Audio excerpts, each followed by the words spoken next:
The new countdown began at 29 minutes and 59 seconds. My mother stood beside Marcus Vale at the far end of the white corridor. His hand rested lightly on her shoulder. He did not need to hold her tightly. He did not need a weapon against her back. The locked doors, the underground facility, and the founder key in his left hand already said enough. Behind them, 41 hospital beds filled the glass-walled ward. Some patients were awake. Others lay beneath thin white blankets with monitoring wires attached to their temples and wrists. Their faces belonged to people I might have passed without noticing in any hospital waiting room. An elderly man with an oxygen tube. A woman near my mother's age. A young veteran missing part of one leg. A teenage boy staring at the ceiling. A woman whose swollen hands rested over her stomach. 41 people. Not test subjects. Not candidates. People. A red message appeared above the ward. Phase 4 clinical release. 29 minutes and 41 seconds. Jonathan stood beside me in the open elevator. His right arm remained partially numb from the compliance compound injected beneath our garage. His face was pale. His mother had died less than 3 hours earlier. His father had returned from 15 years of captivity. His company was collapsing publicly. And Marcus still looked at him as if all of that were simply another negotiation. "You canceled the wrong countdown," Marcus said. His voice traveled easily through the corridor. Calm. Professional. Almost bored. My mother looked toward me. She wore her hospital gown beneath an open green cardigan. Her foreline had been removed, leaving white tape across the back of her hand. She was afraid. I saw it in the stiffness of her shoulders. But fear had not made her smaller. "Mom," I said, "I am all right." Marcus smiled. "She has been very cooperative." "No, I have not," Mom replied. His smile faded slightly. Jonathan stepped out of the elevator. I followed. 2 federal agents emerged behind us, but the doors immediately closed before the rest of the team could enter. A steel barrier dropped from the ceiling. The agents turned toward the elevator controls. Locked. Marcus had allowed 4 of us inside. Jonathan. Me. 2 agents. No one else. He had chosen the room carefully. "You transferred Calder authority," he said. "That was creative." "Calder belongs to an independent medical receiver now," Jonathan replied. "Temporarily. Long enough." Marcus looked toward the patient ward. "You believe ownership is the same as control. That is what you taught every person who worked for you." "No. I taught them that control belongs to whoever understands the system." The countdown reached 29 minutes. A soft mechanical sound moved through the ward. Clear tubes descended from the ceiling above each bed. The patients who were awake began looking around. One woman pulled at the strap securing her wrist. A monitor beside her flashed yellow. "Clinical release," I said. "What does it release?" Marcus looked at me. "You read reports quickly, Evelyn. You tell me." "I have not seen the phase 4 protocol." "No. Jonathan signed the restriction before you were old enough to drive." Jonathan's face hardened. "I never authorized phase 4. You authorized continuity of biometric research, not human control." Words become more specific after consequences arrive. One of the agents raised his weapon. "Step away from Mrs. Hart." Marcus did not move. The agent advanced 1 step. A warning sounded. The ward monitors changed from yellow to red. Marcus lifted the founder key. "If my pulse leaves this device, every patient receives the full protocol immediately." The agent stopped. Jonathan looked toward the key. "Dead man trigger?" "Life continuity trigger." "You always did prefer cleaner language." Marcus's expression remained calm. "Put the weapons down." The agents hesitated. Jonathan spoke quietly. "Do it." They lowered their weapons. Not to the floor, but away from Marcus. The ward monitors returned to yellow. The countdown continued. 28:32. I looked toward the nearest patient. A man in his 70s had opened his eyes. His mouth moved. No sound reached us through the glass. The ward was sealed. "What is being administered?" I asked. "A therapeutic protocol," Marcus replied. "Designed to erase memory?" "Designed to reduce destabilizing neurological responses. Fear, among other things. Loyalty. That word is too emotional." "What word do you prefer?" "Predictability." The answer chilled me. Marcus did not want obedient people in the theatrical sense. He wanted people whose reactions could be modeled. Workers who would not organize. Patients who would not challenge doctors. Witnesses who would remember only what permitted the system to continue. Voters. Executives. Soldiers. Anyone whose uncertainty created risk for powerful institutions. Why these 41? I asked. They were selected through clinical and behavioral data. Without consent. Consent is rarely informed. Most people sign whatever allows treatment to continue. My mother's denied scan. A medically necessary test delayed by an algorithm. The same system that created desperation could later offer access in exchange for a signature.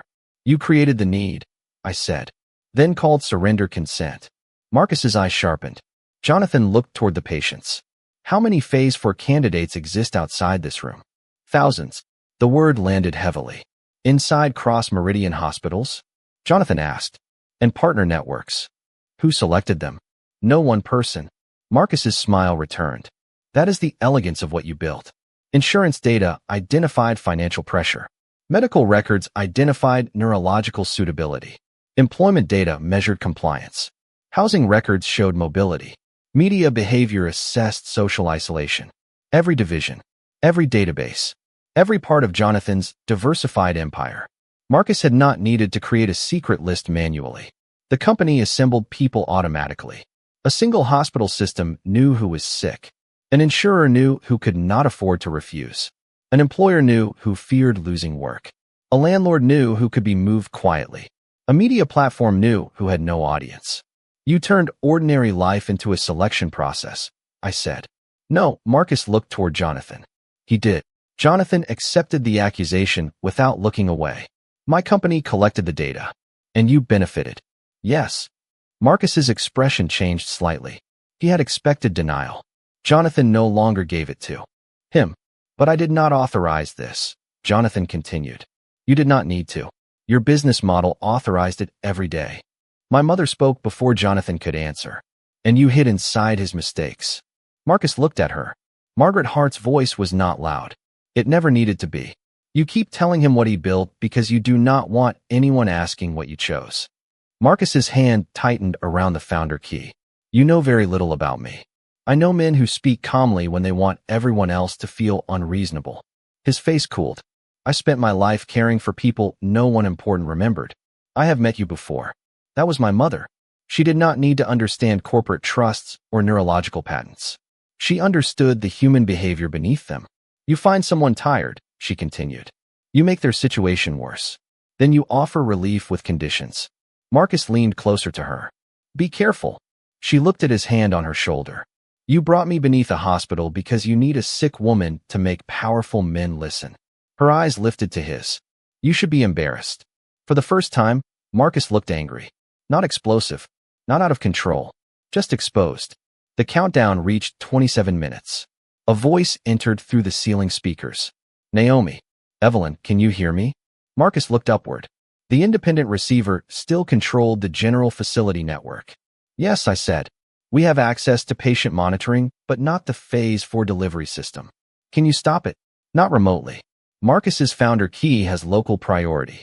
Can you disconnect the ward? If we cut power, backup reservoirs activate. Marcus smiled. I planned for dramatic rescues. Naomi continued. The protocol is being prepared in 3 stages. Sedation, neural priming, memory response exposure. How long before medication begins? First stage at 20 minutes. The large countdown showed 26:38. 6 minutes until sedation. Can the patients remove the lines? I asked. They are physically secured. My mother looked toward the locked ward. There are emergency release levers inside. Marcus answered before Naomi could. Disabled. How do you know? Mom asked. I designed the continuity plan. You designed everything except people refusing. He looked at her. They usually stop refusing when someone they love is in danger. His eyes moved toward me. Then Jonathan. That was his central belief. Love made people controllable. He had manipulated Michael through Eleanor, Victoria through their mother, Daniel through me, Jonathan through both parents. Now he believed my mother would control me, and I would control Jonathan. A chain of private devotion strong enough to move any decision he wanted. What do you want? Jonathan asked. Marcus lifted the founder key. Restoration of Calder trust authority. No. Then the protocol continues. Transfer the patients into federal medical custody.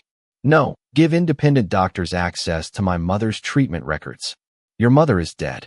The word struck. Jonathan did not react visibly. Marcus continued. Your father is alive only because Calder maintained him. Samuel Ortega is alive because I chose continuity over exposure. These patients receive treatment no public system would fund. You experimented on them. I preserved useful research. You erased lives. I removed suffering. One of the patients behind the glass began striking the bed rail with his free hand. The sound did not reach us, but the movement did. Again, again, again. A message on his monitor displayed. Agitation response, elevated. Protocol priority increased. His resistance increased the planned dose. Marcus's system punished the exact behavior that proved a person still possessed a will. Naomi, I said, can you speak to the patients? Audio into the ward is blocked. Can you display text? A pause. Possibly through bedside monitors. Tell them help is here. Marcus looked toward the glass. Hope increases instability. That sounds like your problem. Naomi entered the message. The monitors beside all 41 beds changed. You have not consented. Help is present. Stay awake. A woman in bed 12 began crying. The veteran lifted his head. The teenage boy turned toward the camera. The man striking the rail stopped. Not because he surrendered, because someone had. Finally told him his refusal was real. Marcus lifted the founder key. The text disappeared. Do that again, he said, and I accelerate the protocol. Naomi's voice remained controlled. You no longer own Calder. I own this room. Jonathan looked toward the ward entrance. A biometric panel glowed beside the sealed door. Founder key opens it. Yes. Who else? Marcus smiled faintly. You. The Cross biometric system. Even after trust transfer, local architecture recognized Jonathan. The same way the garage manifold did. You need me to enter the ward, Jonathan said. I need you to restore authority first. Why? Because your living signature is required to finalize Phase 4 distribution beyond this facility. The clinical release inside the ward was not the final objective. It was a demonstration. 41 patients used as leverage to activate a system capable of reaching thousands. What happens if he signs? I asked. Cross Meridian systems resume selection and treatment under continuity protection. Treatment, Mom repeated. Marcus ignored her. Jonathan looked toward the founder key. You need my signature and pulse. Yes. You drugged me at the residential manifold to reduce unnecessary resistance. The antidote is already working. I know. Marcus's calm slipped. Only slightly. He had expected Jonathan to arrive more impaired. He had also expected Calder ownership to remain inside the Cross family. We had changed the system twice. Maybe not enough, but enough to make him improvise. The countdown reached 25 minutes. A secure medical cart stood against the corridor wall near the agents. One agent slowly shifted toward it. Marcus saw the movement. Stop. The agent froze. The ward monitors turned red again. My mother looked down at the hand on her shoulder, then at the founder key, a small silver device, no larger than a hotel key card. Marcus's thumb rested on a biometric pad.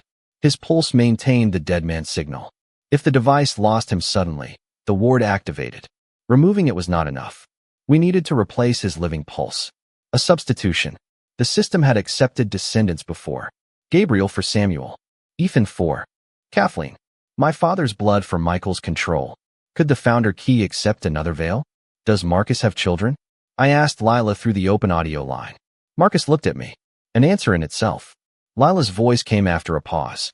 No publicly acknowledged children. Sibling. One younger sister. Deceased. Parents. Both deceased. Blood samples in Calder? Marcus's expression changed.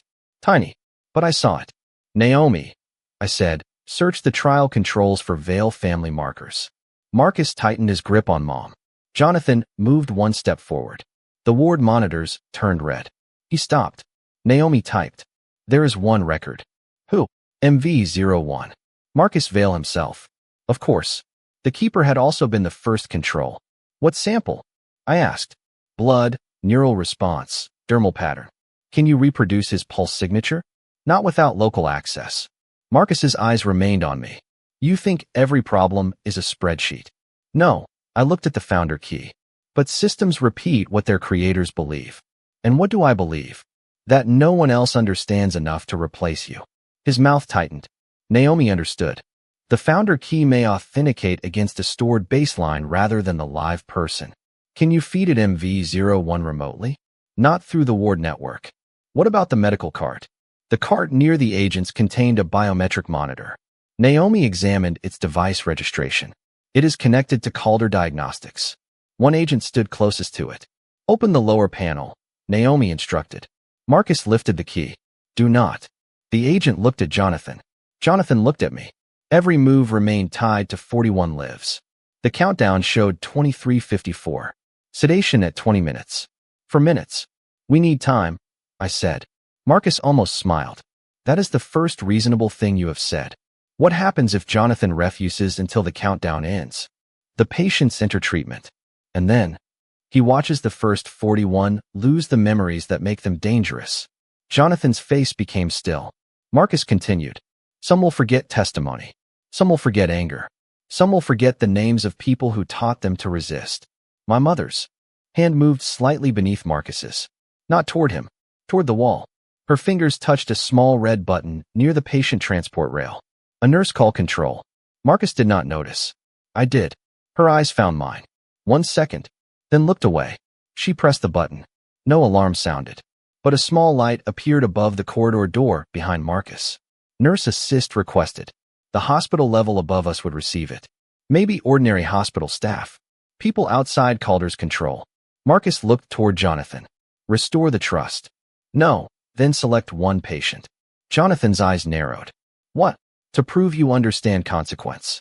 Marcus tapped the founder key. A list appeared on the corridor screen. 41 names. He could accelerate the protocol for one person. A crueler version of the trolley problem. Choose who suffers first. Turn Jonathan into an active participant. If he selected no one, Marcus would claim all 41 were the result. If he chose one, guilt would bind him to the system. No, Jonathan said. Then I choose.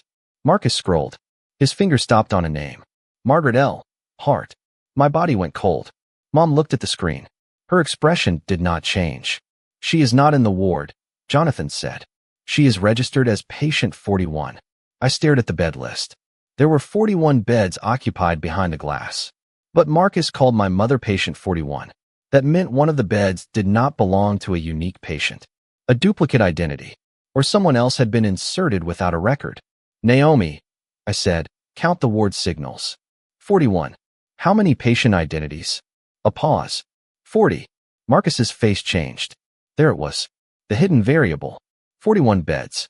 40 monitored bodies. One duplicate signal attached to my mother's profile. Who is in the unregistered bed? I asked. Naomi opened the monitor map. Bed 24. The master control number again. NLR 24. Ward 24. Patient 24. Everything hidden behind the last slot. The person in bed 24 lay beneath a full blanket, face turned away from the glass. Show the camera, I said. The bedside camera rotated. Marcus pressed the key. The feed froze. Too late. I had seen white hair. A woman. Old. Jonathan, I whispered. He had seen her too. His face emptied. No, Marcus's calm returned. The grief he had lost as leverage had returned in another form. Jonathan's mother had appeared to die on the screen beneath the warehouse. But Calder had declared people dead before. A flatline could have come from a disconnected monitor. A substituted signal. A simulated telemetry feed. Eleanor Cross is in bed 24, I said. Marcus looked toward Jonathan. Your mother remains medically complex. You made me watch her die. I allowed you to believe a monitor. Jonathan took one step forward. The agents tensed. The ward lights turned red. My mother spoke sharply. Jonathan. He stopped. She looked at him. Do not give him what he wants because he hurt you. Do not save her. Do not let pain make the decision. Jonathan stared through the glass. The covered patient did not move. Is she conscious? He asked. Sometimes, Marcus replied. Is she alive? Yes. Prove it. You are not negotiating from a position that allows demands. A hospital chime sounded beyond the locked elevator. The nurse assist button had reached someone. Marcus glanced behind him. My mother moved. Not toward the key, toward his right foot. She drove her heel down against his toes. Marcus flinched.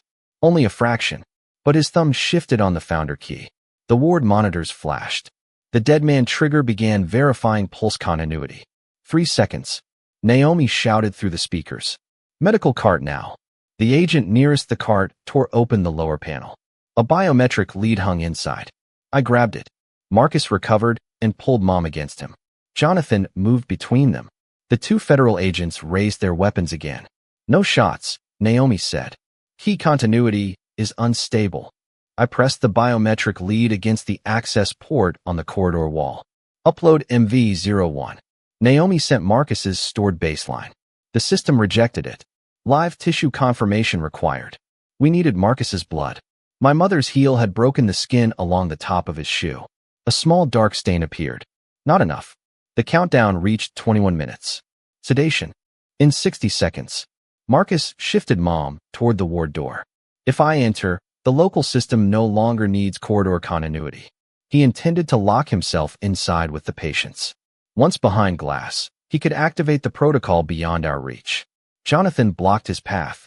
Marcus pulled a small injector from his coat. He pressed it against my mother's neck. I stopped breathing. One movement, he said. No one moved. Mom looked at me. Not at the injector. At me. Her eyes remained steady. She had spent my entire life minimizing her own pain so the rest of us could continue. Now she was doing it again. I refused to accept the role. What is inside it? I asked. Marcus smiled slightly. You should know by now. Neural restraint. Memory suppression. Maybe something stronger. You need her conscious, I said. Do I? She is patient 41. The system needs a living profile. She has already been scanned. But phase 4 measures functional behavior after exposure. A body is not enough. Marcus's eyes narrowed. I was guessing. Not randomly. The program wanted people who could operate after memory and fear were altered. It needed behavioral output. He could not risk killing her. You do not know the protocol, he said. No, I kept my voice level. But you have spent all night preserving patients you call useful. My mother added quietly. He is right to keep me conscious. I am much more inconvenient this way. The teenage boy behind the glass began moving again. His bedside monitor displayed Naomi's message for 1 second before Marcus blocked it. Stay awake. The boy turned toward the woman beside him. He began speaking. We could not hear the words. She nodded, then lifted her restrained hand. The veteran did the same. One by one, awake patients began pulling against the straps in a coordinated rhythm. Not panic. Timing. They had seen the message. Help is here. Stay awake. The system classified resistance individually. It was not designed for group coordination. Monitors began displaying conflicting agitation scores. The clinical release preparation slowed. Sedation timer paused at 20 minutes and 12 seconds. Naomi's voice entered. The model is recalculating. Marcus looked toward the ward. What did you do? Nothing, I said. The patients did. People were not predictable when they stopped standing alone. The same lesson South Deering had taught his relocation model. The same flaw existed in Phase 4. Calder could measure an isolated nervous system. It could not understand solidarity. The man in bed 4 struck the rail. The woman in bed 5 answered. A rhythm moved through the ward. Metal against metal. Silent behind glass, but visible. 1, 2, 3. Pause. 1, 2, 3. Pause. The monitors attempted to synchronize. The system could not determine whose resistance triggered whom. Target prioritization error. Marcus pressed the founder key. Manual override failed. Patient baseline unstable. The countdown remained paused. Jonathan watched the patients. Then looked at me. You told them? Naomi did. But you knew. I hoped. Mom looked toward the ward. Hope increases instability. She repeated Marcus's words. Then smiled faintly. Good. The elevator barrier behind us lifted 6 inches. Someone outside was manually raising it. Hospital maintenance. The nurse assist signal had reached ordinary workers. A pair of gloved hands appeared beneath the barrier. Then a metal jack. Marcus looked toward the movement. The agents shifted. He pressed the injector harder against Mom's neck. Jonathan lowered his voice. Marcus. What? You lose this room either way. I still have 41 patients. No. You have 40 people resisting you, and 1 woman insulting you. My mother looked at Jonathan. That was almost charming. Under any other circumstances, I might have laughed. Marcus did not. Jonathan continued. You built Calder because you believed people could be controlled through private pressure. They can. My father protected my mother. Victoria protected the treatment. Daniel protected Evelyn. I protected the company. Yes. You understood all of us. I still do. No, Jonathan's eyes moved toward the ward. You understood who we were alone. The patients continued their rhythm. But none of us are alone now. Marcus's face hardened. You think community defeats infrastructure? No. Jonathan looked toward me. She taught me that community is infrastructure. The words entered me quietly. A week ago, he had seen my neighborhood as a project map. Now he understood porches, church basements, borrowed cars, and people knocking on doors as a system stronger than the one hidden beneath them. Marcus moved backward, closer to the ward scanner. The system requested founder verification. He placed the key near it. I watched the biometric lead in my hand. Live tissue confirmation required. The blood on Marcus's shoe. Could the medical cart identify it through surface sampling? Too far. But my mother was pressed against him. Her hand rested near the torn leather. She saw me looking. I moved my eyes toward the floor. Then the biometric lead. Her expression did not change. Slowly, she allowed her knees to weaken. Marcus tightened his hold to keep her standing. Her fingers reached down as if to steady herself. They touched the blood on his shoe. When she stood again, a dark smear marked 2 fingertips. Marcus did not notice. The elevator barrier rose another inch. The agents waited. Mom shifted her stained hand against her cardigan, then took 1 step toward me. Marcus pulled her back. What are you doing? My knees are weak. Stand. I have kidney disease. A possible mass. And I have been taken beneath a hospital by a man with poor manners. His jaw tightened. She moved again. This time, she stumbled forward. I reached instinctively. Marcus allowed me close enough to keep her from falling. Her fingers closed around mine. Blood transferred into my palm. His. I stepped back. The connection lasted less than a second. Enough. I pressed my hand against the biometric lead. Naomi understood immediately. Sample detected. Marcus looked toward me. Too late. Evelyn. The device analyzed the blood. MV01 genetic profile match. The stored baseline connected with fresh tissue. Founder continuity simulation available. Replace his pulse, I said. Naomi activated it. The founder key in Marcus's hand vibrated. The dead man trigger switched from live local reading to diagnostic simulation. Marcus looked down. What did you do? The ward monitors returned to yellow. His physical pulse no longer controlled immediate release. The 2 agents moved. One pulled my mother away. The other struck Marcus's wrist. The injector fell.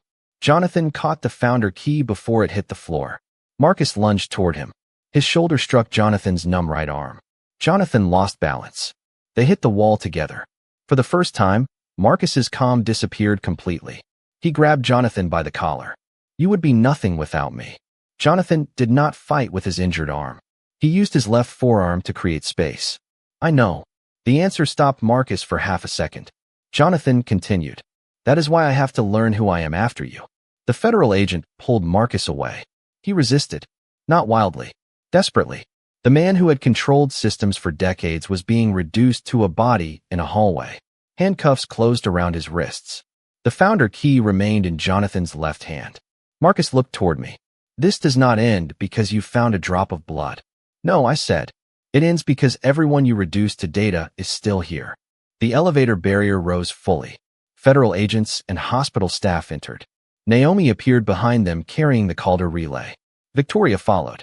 Jonathan saw his sister. His face hardened. She stopped 3 feet away. I came to help. You came late. Yes. No defense. She looked toward the covered patient in bed 24. Is that her? We do not know yet. Victoria's control cracked. She moved toward the ward. The door remained locked. Jonathan held the founder key. Naomi took it from him. Calder authority belonged to her temporary receivership. She pressed it against the access panel. The system requested 2 approvals. Medical receiver.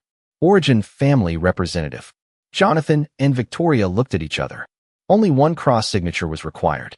Jonathan stepped forward, then stopped. He looked toward his sister. You do it. Victoria stared at him. Why? You kept her alive. And helped Marcus. Yes. You should not trust me. I do not. The words hurt.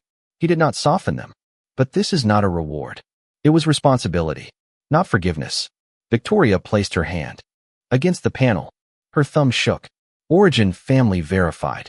Naomi confirmed medical access. The ward doors unlocked. The soft rhythm of hands striking bed rails reached us at last. Metal. Breathing. Voices. Human sounds returned when the glass opened. Medical teams entered. They stopped the descending lines. Released restraints. Checked medication ports. The patients who were awake kept watching us. Not with gratitude. With suspicion. They had every right. Dr. Naomi Reed approached the center of the ward. "My name is Naomi Reed," she said. "I am the temporary medical receiver for this facility." A man near the front laughed bitterly. "That sounds like another person in charge." Naomi accepted it. "Yes." He looked at the federal agents. "Are we under arrest?" "No." "Can we leave?" "After doctors confirm you can move safely." "That sounds like no." "It is a temporary medical recommendation, not detention." "Do we have lawyers?"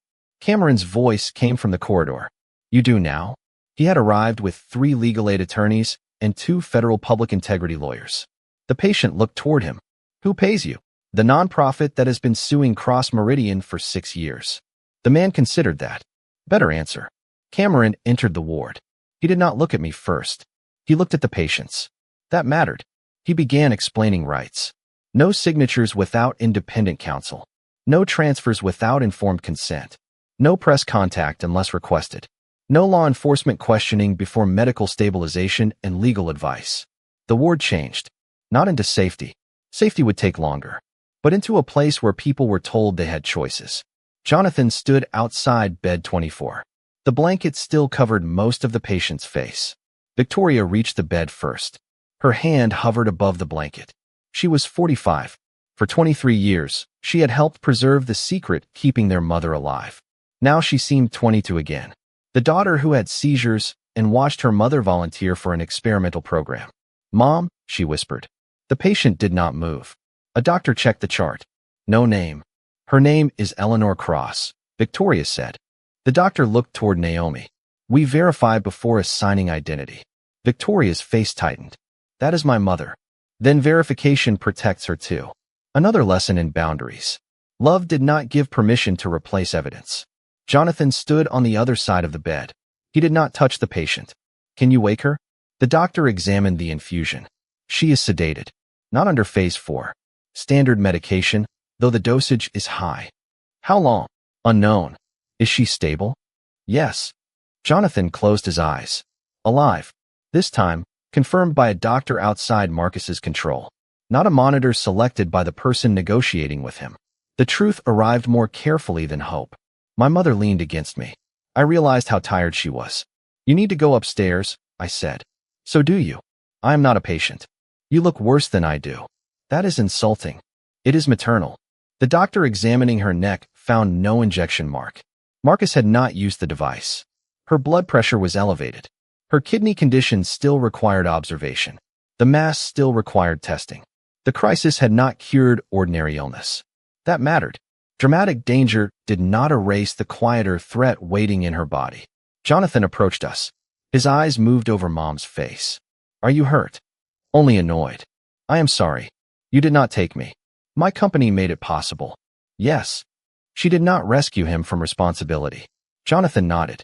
"I will make sure." Mom raised one hand. He stopped. "Do not promise me special treatment." "I was going to promise independent medical care." "Good." She looked toward the ward. "For everyone?" "Yes." "Not only these 40. Everyone identified in Calder records." "And people denied care by the same algorithms?" "Yes." She studied him. "You answer quickly. I am learning to prepare for your questions." Mom almost smiled. Then she looked toward his right arm. "Can you move your hand?" "Not fully. You need a doctor." "I have several nearby." "Then behave like a patient." Jonathan looked at me. "Does she speak to everyone like this?" "Yes." "I am standing here," Mom said. I felt laughter rise again. Not because anything was funny enough. Because the body sometimes chose laughter when crying would take too much strength. The countdown remained frozen at 20 minutes and 12 seconds. Naomi attempted to cancel the clinical release. The system refused. Local Phase 4 package already distributed. The protocol had not begun inside the ward, but its software and patient selection instructions had been transmitted somewhere else. When Jonathan asked, Naomi searched. During the confusion at the warehouse. Destination? Multiple hospital nodes. How many? 7. Cross Meridian hospitals. 1 network. 7 sites. Phase 4 had escaped the facility as data. Not medication. Not yet. Instructions. Selection criteria. Dosage protocols. Biometric models. Any hospital administrator, researcher, or hidden Calder operator could activate it later. Marcus had built continuity beyond himself. He sat against the corridor wall in handcuffs. Blood from his foot had stained the leather of his shoe. He watched us discover the new problem. You cannot arrest an idea, he said. The federal agent beside him ordered silence. Marcus ignored him. You think Calder exists because I am cruel. No, I said. He looked at me. I think Calder exists because cruelty became profitable enough to distribute. His expression changed. Jonathan studied the transmission map. 7 hospitals, each connected to Cross Meridian systems. He looked toward Victoria. How many administrators knew? Very few knew Calder, she said. More new special neurological programs existed. How many? Maybe 12. Names. I will give them. Now. She took Lila's tablet. Jonathan stopped himself. He took one breath. Please give Lila every name you know. Victoria looked at him. The correction surprised her. She nodded. Yes. Growth did not arrive as one dramatic transformation. It arrived in small moments where old power could have returned and did not. Naomi isolated the 7 hospital nodes. For accepted shutdown. 3 did not. Chicago, Baltimore, Cleveland, the same cities where the 82% relocation model appeared. The property projects had not merely created future Calder sites. They connected existing hospital nodes to vulnerable communities. Are patients in immediate danger? I asked. Not from automatic release, Naomi replied. Each site requires local medical authorization. Who has it? Unknown. Marcus smiled. Jonathan looked at him. Names. You already transferred authority away. That does not protect you. No, Marcus leaned back against the wall. But it prevents you from bargaining with what I know. He was right. Jonathan no longer owned the trust. He could not offer immunity. Could not trade systems privately. That was the point. Consequences now belonged outside his discretion. A federal prosecutor entered. She introduced herself as Dana Brooks. Late 40s. Dark suit. No visible interest in anyone's reputation. She looked at Marcus. You have the right to remain silent. He almost smiled. I am aware. She continued through the warning. Then looked at Jonathan. Mr. Cross, you are not free to leave the facility. The corridor went still. Am I under arrest? He asked. Not at this time. Then on what authority? We are preserving testimony and evidence. Your signatures appear on several Calder authorizations. I will cooperate. That includes surrendering your phone, company credentials, and travel documents. Lila stepped forward. He requires medical treatment. He will receive it under supervision. Jonathan looked toward me, not asking permission, not asking rescue, simply allowing me to see the moment. For the first time, accountability reached him in a form his money could not redirect. He removed his phone, wallet, executive access card, the black-striped Calder owner credential the system had created after his temporary inheritance. He placed all of them inside an evidence bag. No argument. No call to the mayor. No demand for private arrangements.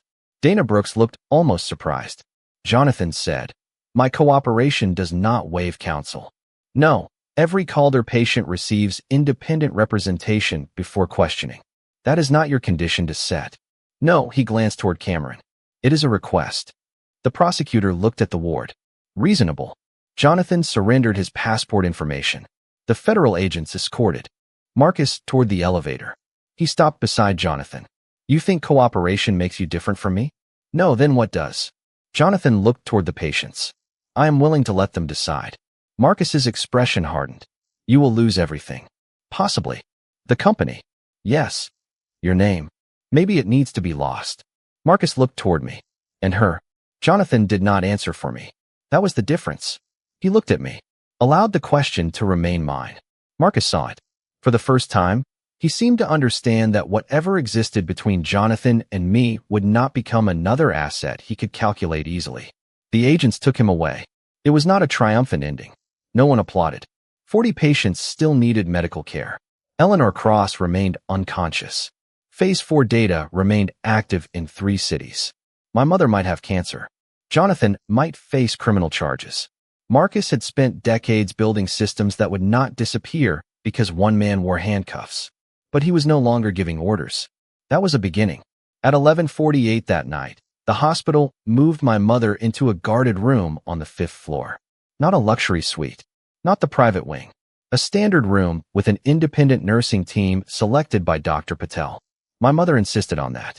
If the care is not good enough without special treatment, she said, then special treatment hides the problem. Dr. Patel agreed. Jonathan was admitted 2 rooms away under federal supervision. His right arm slowly regained movement. The compliance compound had not caused permanent injury, according to the first tests. He would need monitoring. He hated that, which made the medical staff trust the order more. Michael Cross remained in a secure room downstairs. Samuel stayed with Gabriel. Victoria sat beside Eleanor in intensive care. For the first time in more than 2 decades, the Cross family occupied the same hospital. Not at a gala, not in a boardroom. In separate rooms divided by evidence, grief, and years of betrayal. Cameron found me in the waiting area after midnight. He carried 2 paper cups. Tea, he said. I do not drink coffee. I remember. He handed me one. The tea was terrible. I drank it anyway. You okay? He asked. No, good. I looked at him. That is a strange response. It means you are not pretending. He sat beside me. The news played silently on a television mounted near the ceiling. Images of Calder facility. Cross Meridian Tower. South Deering residence at the school field. Jonathan's statement outside North Lake. My graduation photograph. Marcus being escorted from Mercy South. The story had become too large for one headline. What happens to Jonathan? I asked. Cameron looked toward the television. Legally. Yes. I do not know. You are a lawyer. Legal aid attorney. I handle housing, labor, and benefits. Not secret human experimentation networks. Approximate. His signatures are real. His claimed ignorance may be real. Criminal liability depends on knowledge, intent, willful blindness, obstruction, benefit, and what he did after learning. He cooperated. That matters. He also profited. That matters too. I looked into the paper cup. Can both things be true? They usually are. Can someone be responsible without being the worst person in the room? Yes. Can someone change after harm they did not intend? Yes. Does change remove the harm? No. Every answer complicated the next. Cameron watched me. You want me to tell you he is good? No. You want me to tell you caring about him is permitted? I turned toward him. That sounds like judgment. It is observation. You are still jealous. Yes. Again. Honest. Painful. I also watched him transfer an empire-sized medical trust away from himself. Cameron continued. Men like him do not usually surrender control voluntarily. He had no other choice. He had many worse choices. That was true. He listened to me. I said. Cameron looked down. I know. That should not feel rare. No, but it does. Yes. I stared through the dark hospital window. I do not know whether I care about him because of the danger. Then wait until there is less danger. What if there never is? Then do not build a life inside an emergency. The sentence settled. A relationship born through crisis could mistake intensity for permanence. Jonathan and I had not shared normal time. No grocery store. No quiet Sunday. No disagreement about something unimportant. Only elevators, buried systems, hospitals, missing parents, and choices measured in lives. What about us? I asked. Cameron looked at me. There is no us. You said you loved me. I said I was in love with you. That sounds like an us. It is a feeling, not a contract. The distinction surprised me. I do not want you to choose me because I am safer, he said. You are not safe. You enter church basements alone after break-ins. Emotionally safer. I do not know what I want. Then do not choose. He stood. Your mother is awake. She is asking for you. Are you leaving? I have 40 patients who need consent forms explained by someone who does not work for Cross Meridian. He touched the bruise near his mouth. Also, I would like 1 full day without being held against furniture. He walked toward the elevators. I watched him go. Cameron loved me enough not to turn his love into a debt. That mattered too. Mom was sitting upright when I entered. Hannah slept in the chair near the window. Ryan occupied the second chair with his arms folded and his head tilted back.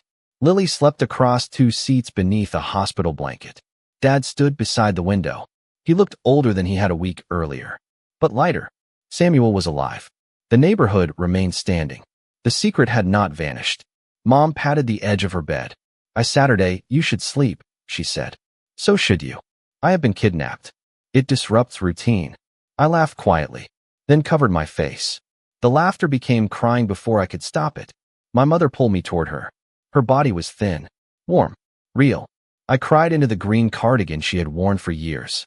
No dramatic words. No explanation. Just every fear I had delayed because someone needed a calculation, a call, or a decision. Mom held me. Hannah woke and joined us. Then Ryan. Dad remained by the window for several seconds before placing one hand against my back. Lily slept through all of it. Our family had survived by refusing to fall apart at the same time. For once, we allowed it. When I could breathe again, Mom lifted my face. You went down there for me. Yes. I told you not to trade anything. I did not. Good. Her eyes searched mine. He went too. Jonathan.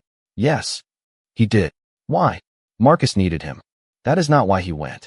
I looked toward the wall separating her room from his. You like him, Mom said. This is not the time. Your sister says you always say that. Hannah talks too much. From the chair, Hannah spoke without opening her eyes. I hear everything. Mom continued. He is older. I know. He is your employer. Possibly not for much longer. He is powerful. Less than he was yesterday. That may be when powerful men become most dangerous. I looked at her. She was not accusing him. Warning me. When they lose control, she said, they may use love to rebuild it. Jonathan transferred Calder away. Yes. He accepted federal supervision. Yes. He listens. Yes. You still do not trust him. I do not know him. Neither do I. Mom took my hand. But I saw him carry Mr. Robinson's oxygen tank. I saw him ask instead of order. I saw him accept blame without turning it into a performance. She paused. And I saw the way he looks at you. My pulse changed. How? Like you were the first person who ever made silence uncomfortable. I looked down. That is not love. No, she squeezed my fingers. But it may be where love begins. Mom, I did not tell you to marry him. You skipped several steps. I have kidney disease. I conserve energy. Despite myself, I smiled. Her expression became serious again. Do not let his pain become your job. The warning reached deeper. You are not responsible for healing every man who finally tells you the truth. My father looked away from the window. The sentence included him too. Mom continued. And do not let the world convince you that caring for someone powerful means you owe him obedience. I will not. Do not let him convince himself either. I do not think he would. Then make sure. She lay back. The biopsy is scheduled for 9. I will be here. I know. This time, staying was the right choice. At 1:20 in the morning, Jonathan's doctor came to the waiting room. Mr. Cross is awake. I stood, then stopped. Mom needed rest. My family needed me. Jonathan had doctors, lawyers, federal agents, Lila, Victoria, and his returned father. I did not need to go simply because he had opened his eyes. The thought felt like growth. Then the doctor continued. He asked whether the Hart family was safe. Not for me. For all of us. They are, I said. Would you like me to tell him? I looked toward his room. Yes. I remained beside my mother for another hour. At 2:34, I stepped into the hallway. Jonathan's door stood open. A federal agent sat outside. He checked my identification. Inside, Jonathan lay with his right arm resting across a pillow. No suit. No overcoat. No watch. No phone. Only a hospital gown, and 4-line, and bruising along his wrist where the compliance contact had pierced his skin. Power had been removed from the room. He looked up. You stayed with your mother. Yes. Good. I closed the door halfway, but left it visible to the agent. Boundaries mattered. How do you feel? I asked. Like several people have explained that I am fortunate. You are. I dislike the word in hospitals. So does everyone. I sat in the chair near the bed. Not beside him. Near. Your mother? He asked. Biopsy at 9. And the ward patients? Stable. Independent attorneys are meeting them before federal interviews. Calder East. Under Naomi's receivership. Marcus. Federal custody. My father. 2 floors down. And my mother? Alive. His face changed. Confirmed. Yes. The doctor verified her identity through old medical records, and genetic testing is underway. He looked toward the ceiling. For a long time, Neither of us spoke. Then he said, I watched her die. I know. I believed it. You had reason. I felt relief afterward. The confession came quietly. I did not interrupt. For 1 second, he continued, I thought it was over. The choice. The leverage. The fear. His eyes closed. Then I hated myself. You were not relieved that she died. I was relieved Marcus could no longer use her. That is different. Is it? Yes. How? Because one feeling was about her. The other was about the cage around you. He looked at me. You always separate things I have spent years keeping together. Occupational habit. His mouth almost smiled. Then the expression faded. I do not know what happens tomorrow. Neither do I. The board may remove me. Yes. I may be charged. Yes. Cross Meridian may collapse. Yes. You sound very supportive. You asked for truth. I did. He looked toward the doorway. I signed documents I did not read carefully enough. I trusted Marcus when people warned me. I accepted profits from liabilities settled through coercion. I built systems capable of identifying vulnerable people at scale. Yes. Each answer struck. I did not soften them. Then I continued. You also stopped the residential clearance. Transferred Calder. Cooperated with investigators. Accepted responsibility publicly. That does not balance the numbers. No, he looked at me. Then why are you here? The question carried no authority. No expectation. Just uncertainty. Because responsibility is not the same as worthlessness. His breathing changed. For years, Jonathan had likely divided people into useful and dangerous. Right and wrong. Loyal and disloyal. Control or chaos. Now he had to live inside moral complexity without buying a cleaner answer. You do not owe me that, he said. I know. Your family has suffered because of my company. I know. I am 25 years older than you. I can subtract too. He almost smiled. My position over you may end tomorrow. It existed when this began. Yes. That matters. Yes. And whatever I feel cannot become another pressure around you. The words settled between us. He had named it without declaring ownership, without asking for an answer. Whatever I feel. My pulse changed. What do you feel? I asked. Jonathan looked toward me. For the first time since I met him, he seemed afraid of a question he could not control. Too much, he said. That is not precise. No, you usually prefer precision. I usually have data. And now I have 7 days. 8. His eyes softened. 8 days. The room became very quiet. He continued. I notice when you enter. My breath caught. I hear your questions before you ask them. I think about what you will say when I am about to make a decision. That sounds inconvenient. It is exhausting. Good. A faint smile touched his mouth, then disappeared. I do not know whether it is love. Good. That surprised him. Good. You should not know after 8 days. No, you are grieving. Drugged. Under investigation. Yes. And I have been followed, publicly humiliated, nearly displaced, and had my mother taken beneath a hospital.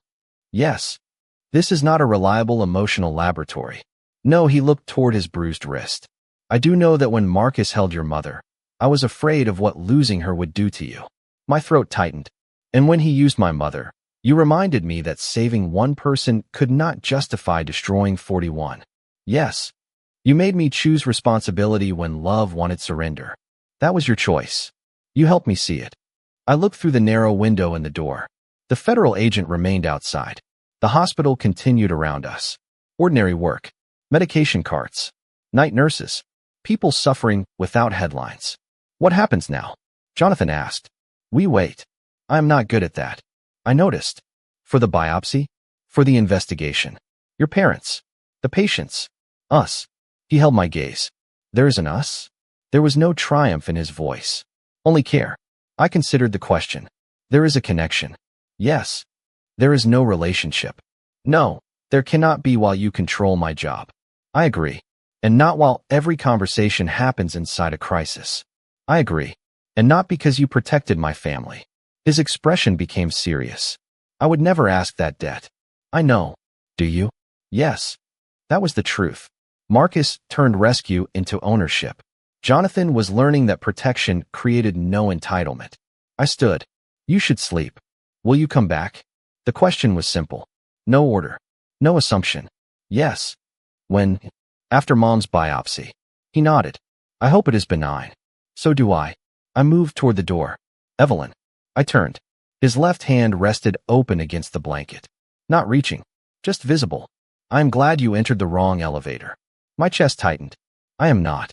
Sure it was wrong. The words left before I could reconsider them. Jonathan looked at me. No smile. The moment was too honest for one. I left the room. At 8:42 the next morning, Dr. Patel prepared my mother for the biopsy. At 9:03, Jonathan appeared before a federal magistrate by secure video and surrendered control of all Cross Meridian executive systems pending investigation. At 9:17, the board voted to place him on indefinite administrative leave. Victoria abstained. Marcus's seat was suspended. An independent restructuring committee assumed temporary control. At 9:31, Cross Meridian stock resumed trading and fell another 14%. At 9:45, federal teams entered the Baltimore Calder node. The facility had been emptied. At 10:06, Cleveland accepted medical receiver control. At 10:18, the Chicago Phase 4 package was isolated. 2 nodes remained active. At 10:24, my mother's biopsy began. At 10:41, Eleanor Cross opened her eyes. Victoria was beside her. Jonathan was not allowed to leave his room. The first words Eleanor spoke were not her children's names. She said, "Find the red ledger." The message reached Lila. Lila reached me in the surgical waiting room. "What red ledger?" I asked. "Eleanor says Thomas Brennan's book was a copy." "We know." She says the original contains names of every political, medical, and corporate sponsor. "Where is it?" "Not beneath the warehouse." But she told Jonathan it was beneath his name. She meant something else. "What?" Lila opened an old photograph on her tablet. Cross Meridian Tower during construction. Before the marble lobby. Before the private elevator. A steel foundation plate lay beneath what would become the building's main emblem. Jonathan's full name had been engraved across it during the cornerstone ceremony. Jonathan David Cross. The floor beneath his name. Not the first warehouse. The tower. The red ledger was beneath Cross Meridian headquarters. Marcus had directed us to the warehouse because he knew we misunderstood Eleanor's message. "What is beneath the foundation plate?" I asked. Lila pulled up structural plans. "An emergency records vault." "Who can open it?" "Jonathan." He surrendered. "His credentials." "The vault predates digital credentials." "What does it require?" She looked at me. "His blood." The Cross systems always returned to living bodies. "Does Marcus know?" "Probably." "Then why has he not taken it?" "He may not know the exact location." "Eleanor does." "Yes." "Who else?" "Michael." The two parents held different parts of the truth. For decades, their children protected a system they did not fully understand. Now the parents were alive. The company was vulnerable. The ledger remained hidden beneath the building Jonathan once ruled. "What is inside?" I asked. Lila's face became grave. "Eleanor says Phase 4 was not Marcus's final program." My stomach tightened. "What comes after Phase 4? She called it inheritance. The word sounded harmless. Family wealth. Names passed down. Property transferred from parent to child. Inside Calder, nothing harmless remained harmless. What does inheritance mean? Lila looked toward the hospital corridor. Long-term neurological conditioning across family lines. Gabriel substituting for Samuel. Ethan opening Kathleen's vent. My blood potentially matching Daniel's control. The system had studied not only individuals, families, how fear, resistance, disease, and memory moved through generations. "Children," I whispered. "Yes." Lily's photograph. My childhood photograph. Victoria's seizures. Gabriel at 8 years old. Patient 82. Calder did not follow families only for leverage. It followed them because hereditary response was the next dataset. I thought of the 40 patients beneath us. Then the thousands in hospital records. What is the ledger name? Families enrolled without their knowledge. Is mine inside? Lila did not answer immediately. That was enough. The Harts are listed? Eleanor remembers Daniel's control line continuing through descendants. My skin went cold. Me? Possibly. Hannah? Possibly. Lily? Lila looked down. Yes. The surveillance photographs had not only monitored the house. They tracked the youngest generation. Patient selection had already begun. The surgical room doors opened. Dr. Patel entered the waiting area. I stood so quickly my chair struck the wall. "How is she?" "The procedure went well." "And the mass?" We will need pathology. How long? 2 to 3 days. Does it look malignant? I cannot determine that visually. The honest answer. Again. She is stable, Dr. Patel said. You can see her after recovery. Relief and fear arrived together. My phone rang. Jonathan's hospital room. I answered. Evelyn. I am here. Your mother? Stable. We are waiting for pathology. His exhale traveled through the line. Good. Eleanor woke up. I know. She said the red ledger is beneath Cross Meridian Tower. Silence. Lila told you. Yes. She also told me about inheritance.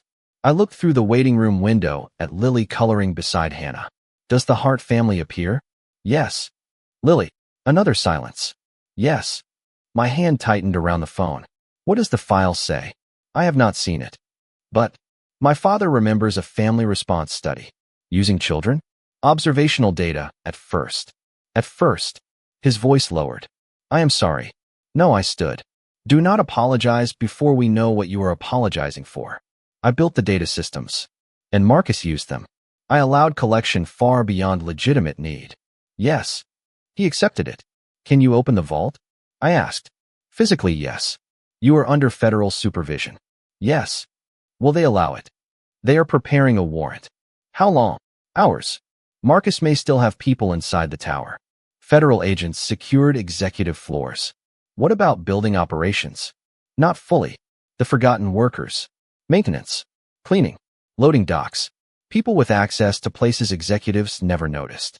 Marcus understood hidden infrastructure. We need someone who knows the building below the lobby, I said. Jonathan became quiet. Then, my first facilities manager. Who? Rosa Alvarez.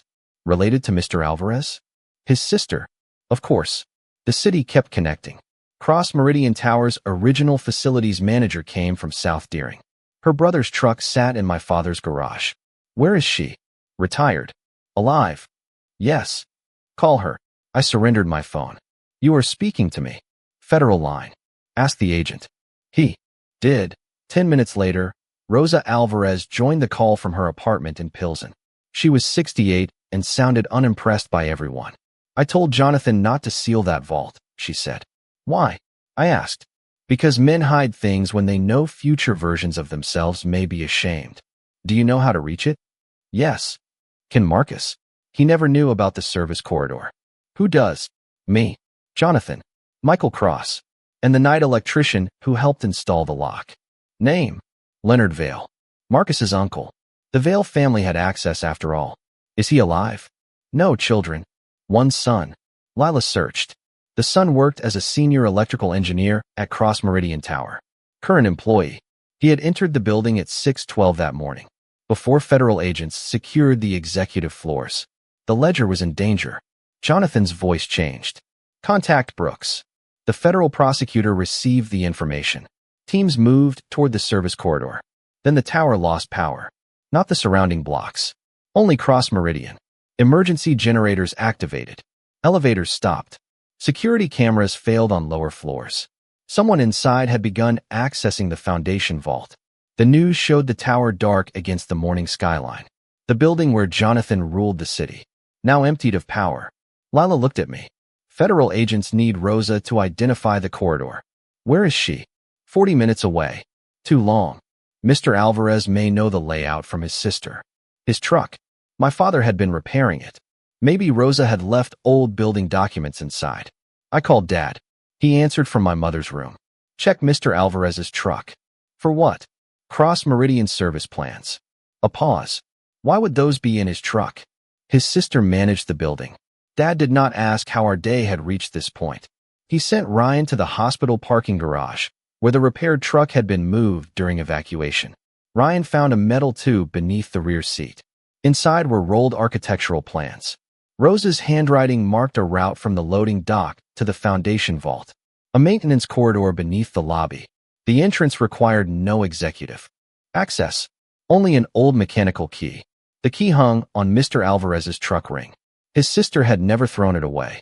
Old systems survived because working people preserved what executives forgot. Federal agents copied the plans. Rosa guided them by phone. The team entered Cross Meridian through the loading dock. A camera feed reached Dana Brooks, then Lila's tablet. I watched from the hospital waiting room. The corridor was narrow. Concrete. Pipes overhead. Nothing like the marble lobby above. The agents found the foundation vault door open. Inside, a man stood beside a steel container. Leonard Vale's son. Eric. He held a lighter. The ledger in front of him was red. Not bright red. Dark. Leather-worn, almost brown with age. Step away, an agent ordered. Eric looked toward the camera. You do not understand what this protects. The same sentence. Different man. Same system. He raised the lighter. Then the sprinkler above him activated. Water poured across the vault. The flame died. Rosa Alvarez had remembered the emergency valve location. She opened it remotely through the old building maintenance panel in her apartment. A retired facilities manager saved the ledger from a man standing beneath a billion-dollar tower. Eric surrendered. The red ledger entered federal custody at 12:06. By 1:30, investigators confirmed it contained family identifiers, trial records, payments, and government contacts dating back 28 years. At 2:15, one page was released to Naomi under medical receiver authority. Hart family line. Daniel Hart, Control 9. Margaret Hart, observational spouse. Evelyn Hart, cognitive resilience candidate. Hannah Hart, social bonding comparison. Ryan Hart, aggression response comparison. Lily Hart, inheritance observation pending. My niece was 6 years old. Pending. A word placed beside a child. I stared at it until the letters stopped looking real. What did they do to me? I asked Naomi. We sat inside a private consultation room. Not Cross Meridian private. Federal medical private. Cameron and Lila were present. My father stood near the door. They collected data, Naomi said. What kind? School records. Medical history. Scholarship.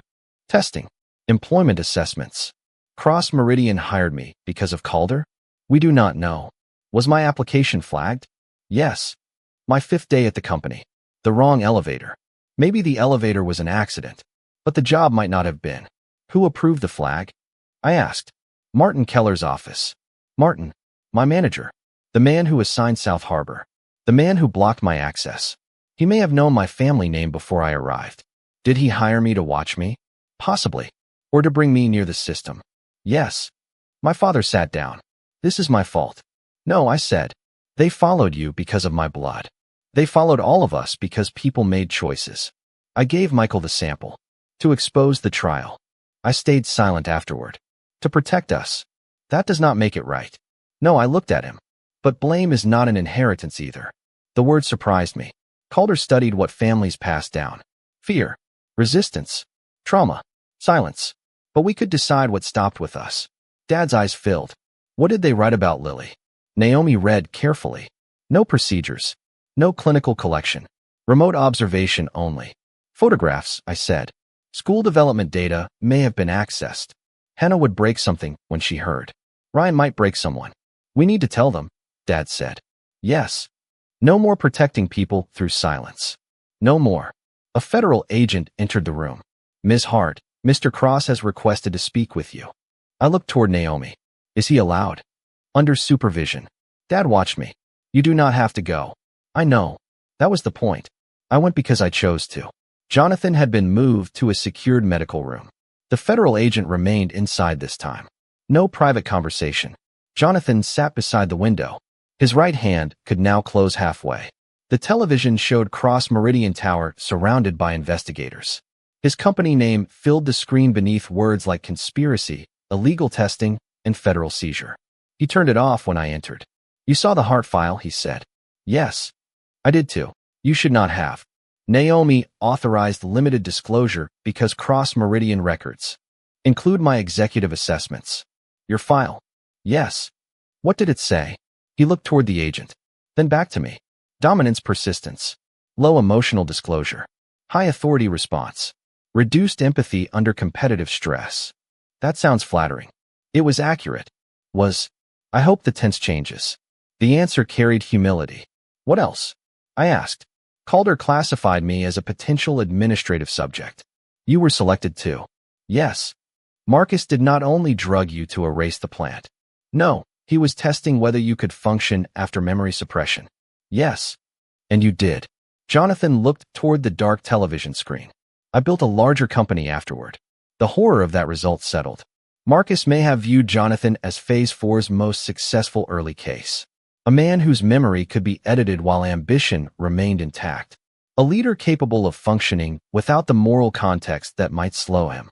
"Do you know what that means?" he asked. "It means something was done to you. What if it means everything I became was the intended result? You still made choices." "Yes. You also made them with missing information. That is not innocence." "No," he nodded. "That is why I wanted to speak to you. You do not need my judgment." "No. I am not the person who decides what you deserve." "No, then why?" He looked toward me. "Because the Hart file says your employment was flagged through Calder." "I know. You may not have entered my company by chance." "I know. The elevator was still an accident." "Probably. You held the door because I asked." "Yes." "I criticized your company because I was tired." "Yes." "You listened." "Yes." Calder did not control that. His breathing changed. "No, do not give Marcus ownership of every choice because he manipulated some of them." Jonathan looked at me for a long time. "You are doing it again." "What?" "Separating what I keep combining." "Someone has to." A silence settled.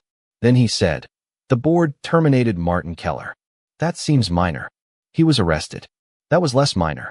"For what?" "Unauthorized surveillance, evidence tampering, and conspiracy." "Did he know?" "About Phase 4. Investigators believe he managed candidate placement inside several divisions." "My hiring." "The assignment." "Maybe Martin expected me to find the manipulated numbers.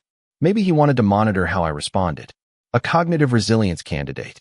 Every act of intelligence I felt proud of had been observed by people who saw it as data. Jonathan read my face. "Your achievements remain yours." The words came before I could ask. "How do you know?" "Because being watched does not create ability." "No, but selection may have created opportunity." "Yes." "That matters." "Yes." "I do not want comforting lies." "I know." He looked toward his recovering hand. "Then here is the uncomfortable truth. Cross Meridian may have opened the door because Calder flagged you. I waited. And you walked through it because you earned the right to. Both things. Again, responsibility without erasure. Harm without total definition. I may never work there again," I said. "I do not expect you to." "Do you want me to?" "Yes." The honesty surprised me. "Why?" "Because you made the company better in 8 days than most executives did in 20 years. That sounds like recruitment." "It probably is." "You are on administrative leave." "I am still learning timing." I almost smiled. Then he became serious. "But wanting you there is not the same as asking you to return." "Good. The company needs independent oversight, community ownership, patient control, data restrictions." "You have been thinking." "I have had several hours without a phone." "What happens to South Harbor?" "The land transfer must be canceled." "Canceled? Not enough." He looked toward the federal agent. "Property already acquired through pressure should be offered back. The former plant parcel should enter a community land trust." "Controlled by whom?" "Residents." "Not Cross Meridian?" "No." "And the hospital denial system?" "Independent audit." "Patient restitution." "Algorithm suspension." "Paid by Cross Meridian." "As charity?" "Liability." He remembered. "What about the 40 patients?" "Calder assets should fund lifelong care under their control." "Your board will resist." "I may not have a board." "See, and if you lose everything?" He looked toward the window. "Then I lose what should never have belonged only to me." The answer was almost right. Not noble. Necessary. "Do you believe losing money repairs people?" I asked. "No, good. I believe surrendering control creates space for repair." "Better." I stood. "Mom will wake soon." "Go." No request to return. No question about us. He allowed me to leave. At 4:52, my mother woke from the biopsy anesthesia. At 5:15, we told Hannah and Ryan about the inheritance file. Hannah cried, then demanded names. Ryan punched a wall, then apologized to the nurse. Lily was told only that some people had collected information about the family without permission and that adults were stopping them. She asked, "Did they know my favorite color?" "Purple. Like the sun in my childhood drawing." "We do not know," I said. "Should I change it?" "No," the answer came from my mother. "You do not change what you love because someone watched." Lily accepted that. Children sometimes reach the moral center faster than adults. At 6:40, Eleanor Cross spoke to Jonathan through a secured video call. He asked federal officials to record it. No more private family truth. No more secret versions. She confirmed Michael and Marcus built early Calder systems with Vale biomedical funding. She confirmed she volunteered. Confirmed Victoria's illness. Confirmed Phase 4 sponsors included private contractors and public agencies. Then she said something that changed the investigation again. Marcus was not Calder's highest authority. He was the keeper. The red ledger contained initials above his. A coalition, medical executives, defense contractors, political donors, 2 government offices, 1 private foundation, and a name written repeatedly beside the phrase inheritance sponsor. Catherine Vale, Marcus's sister, reported dead 18 years earlier. The Vale family had used the same method. False deaths, hidden identities, continuity through relatives. Catherine Vale had not died. She had become the public face of a different organization under another name. The woman above Marcus. The person funding long-term family studies. The true architect of inheritance. At 7:12, federal agents identified her current identity. Dr. Catherine Voss, wife of Elias Voss, director of the North American Center for Cognitive Health, a respected nonprofit leader, advisor to hospitals, veterans programs, and child development foundations. She had access to families everywhere. Calder was not only hidden beneath factories and hospitals. It lived inside respectable institutions designed to help. At 7:30, agents arrived at Catherine Voss's headquarters in Washington. The building was empty. Servers wiped. Staff gone. One message remained on the main screen. Phase 4 was never the end. Beneath it appeared a live image. Burroughs Elementary School. South Deering. Lilly School. Children were leaving through the front entrance after emergency shelter. My niece appeared in the center of the frame, holding Ryan's hand. A tracking box followed her face. Inheritance candidate. LH01. Lily Hart. Candidate 1. My phone rang. Unknown number. I answered. A woman's voice spoke. Educated. Warm. The kind used in fundraising videos and hospital advertisements. Evelyn Hart. Catherine. She laughed softly. You learn quickly. Stay away from my family. Your family is the reason the work matters. You experimented on children. We studied inherited resilience. You stalked them. We observed what trauma passes forward. You created the trauma. A pause. That improved reliability. My body went cold. Catherine did not hide inside euphemism as carefully as Marcus. She believed in the work. Where are you? I asked. Far enough. Marcus is in custody. Marcus was always sentimental. He erased people. He preserved the program when others became weak. What do you want? You. The answer arrived without hesitation. Why? Because Daniel Hart's control line produced an unusual result. What result? You were never treated. I know. And yet you repeatedly resisted environments designed to produce compliance. My family raised me. Exactly. She sounded pleased. Calder focused too long on compounds and devices. Inheritance studies something more durable. What? Values. The words sounded almost beautiful. Inside her mouth, it became frightening. Courage, she continued. Loyalty. Defiance. Sacrifice. The behaviors families teach before institutions can intervene. You cannot patent values. No, a smile entered her voice. But we can identify which environments create them. South Deering. Poverty. Medical debt. Family responsibility. Community survival. Calder had not only exploited vulnerability. It studied how vulnerable people remained human. Then tried to extract the pattern. You want Lily because she is next, I said.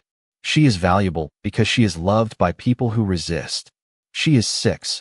Development begins early. My hand shook. Jonathan stood in his hospital doorway under federal supervision. He saw my face. The agent beside him signaled investigators to trace the call. Catherine continued. Marcus believed powerful men were the future. I told him he was wrong. What do you believe? The future belongs to whoever shapes children before they understand choice. The worst form of control. Not editing adult memory. Designing identity before resistance formed. Touch her, and I stopped. Threats gave her the emotional pattern she wanted. Catherine laughed softly. You were going to make a promise you cannot guarantee. I lowered my voice. No, what then? I am going to teach her your name. Silence. That is your threat? She asked. Yes. Why? Because secrets protect you. She will grow up knowing exactly what you did. The line became quiet. For the first time, I sensed discomfort. Calder survived through hidden history. Parents lied to protect children. Children inherited fear without context. Naming the source broke the pattern. I will tell her about every patient, I continued. Every worker, every family. She will know courage is not something you discovered in her blood. Jonathan watched me. It was taught by people you tried to erase. Catherine's voice cooled. You think stories defeat science. No, I think truth changes what children inherit. The line ended. Investigators failed to trace the call, but the live school image disappeared. Ryan moved Lily into federal protection. The story was not over. Marcus had fallen. Calder East had opened. South Deering remained standing. But Catherine Vale had taken the program beyond facilities and into families. At 8:03 that night, I stood beside my mother's hospital bed. Jonathan remained under federal supervision 2 rooms away. Lily slept between Hannah and Ryan in a protected family room. Michael Cross sat beside Eleanor in intensive care.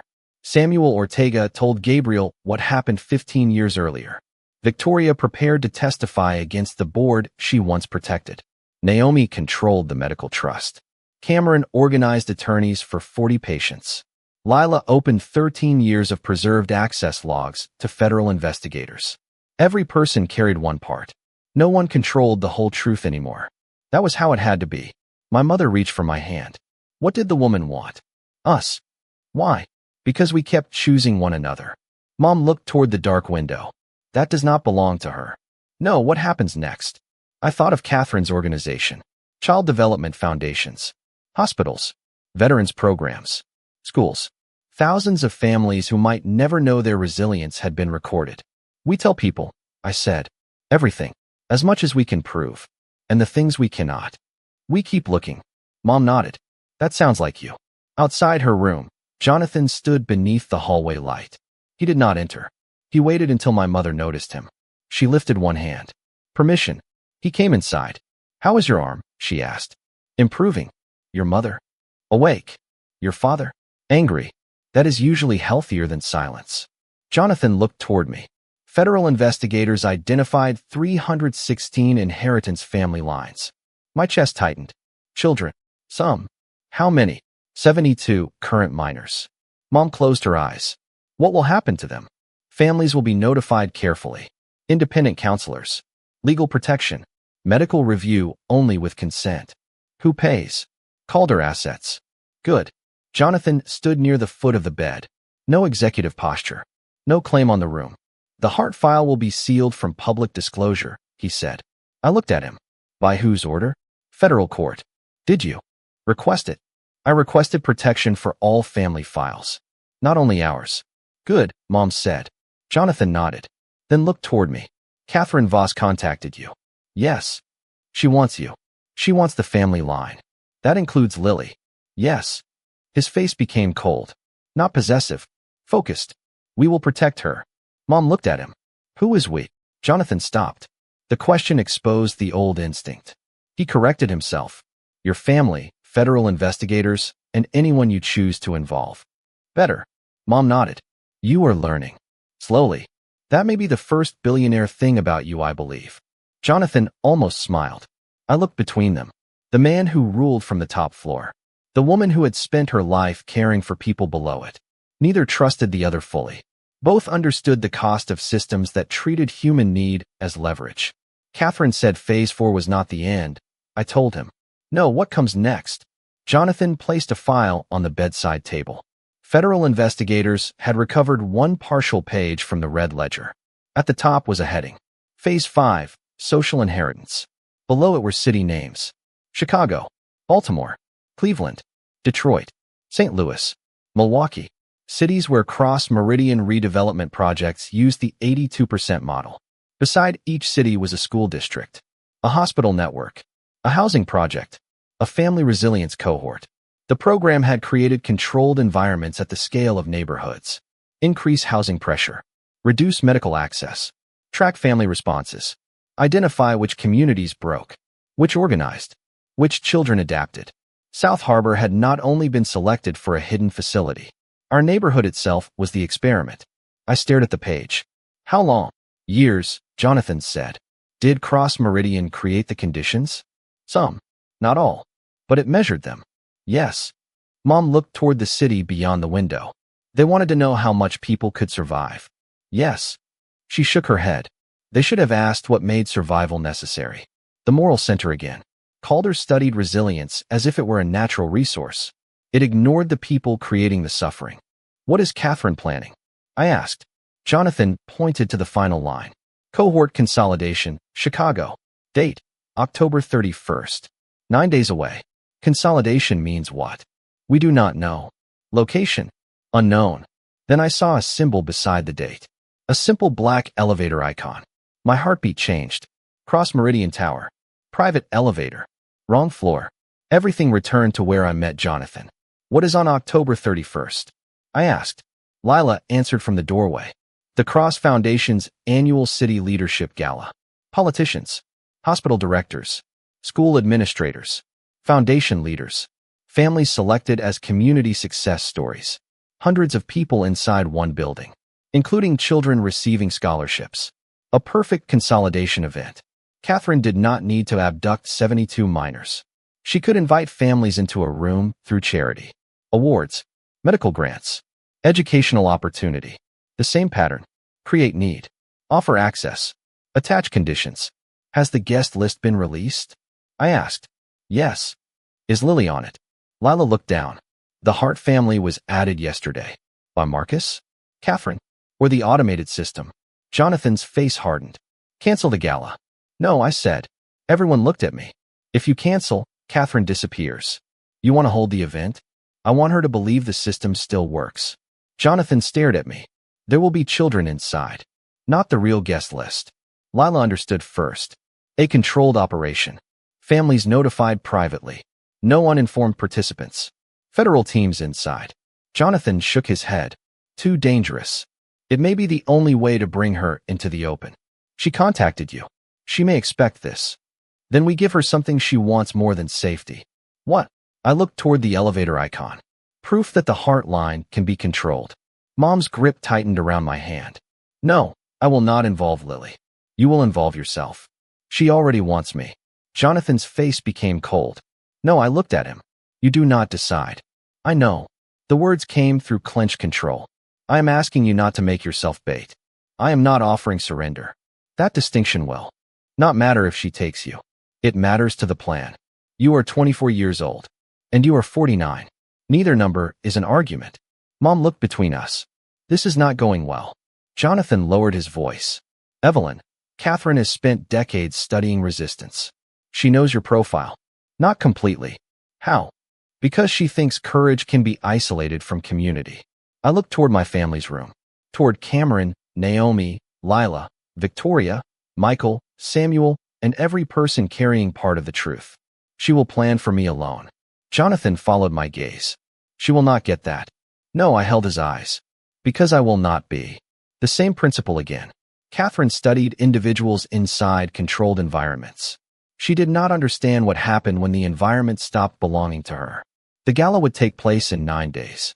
Inside Cross Meridian Tower. Above the Red Ledger Vault. Beside the private elevator where our story began. Catherine believed she was consolidating family lines. We would be consolidating witnesses, patients, residents, lawyers, doctors, workers. Every person Calder had separated. Jonathan looked toward the Phase 5 page. Then at me. You are asking me to reopen the building where my company gathered all of this data. Yes. To invite the people it harmed. Yes. And use myself as part of a federal operation. Yes. He exhaled slowly. You are beginning to sound like me. No. I looked at the list of neighborhoods. I am asking the people affected before making the decision. That was the difference. Jonathan nodded. Then we ask them. Not tell. Not decide for them. Ask. My mother closed her eyes against the hospital pillow. Tomorrow. What? I asked. You ask them tomorrow. She opened one eye. Tonight, everyone sleeps. There were federal investigations, hidden facilities, 72 children, 3 active Phase 4 nodes, a missing woman, and a gala 9 days away. My mother still believed sleep belonged on the emergency plan. She was right. Jonathan moved toward the door. Good night, Mrs. Hart. Jonathan. He stopped. She looked toward me. Then him. No private elevators. He seemed confused. For the gala, she explained. No separate entrance for powerful people. Understanding entered his face. Everyone would enter through the same doors. The people at the top would not escape through a route unavailable to those below. Agreed, he said. He left. I remained beside Mom. On the table, the Phase 5 page listed cities, schools, hospitals, and families. At the bottom, beneath the gala date, Catherine had written one sentence by hand. The strongest subject will choose the cage voluntarily. She believed she understood me. She thought if she threatened enough people, I would enter whatever cage she prepared. Maybe I would have, 8 days earlier, when my family carried secrets alone, when Jonathan believed power meant control, when South Deering existed as separate houses waiting for individual offers. But the neighborhood had refused to become 82%. The patients had refused to resist alone. Jonathan had surrendered ownership. My father had stopped calling silence protection. My mother had turned fear into a question. We were no longer isolated subjects. Catherine Vale had spent decades studying what families inherited from trauma. In 9 days, she would discover what they inherited from truth.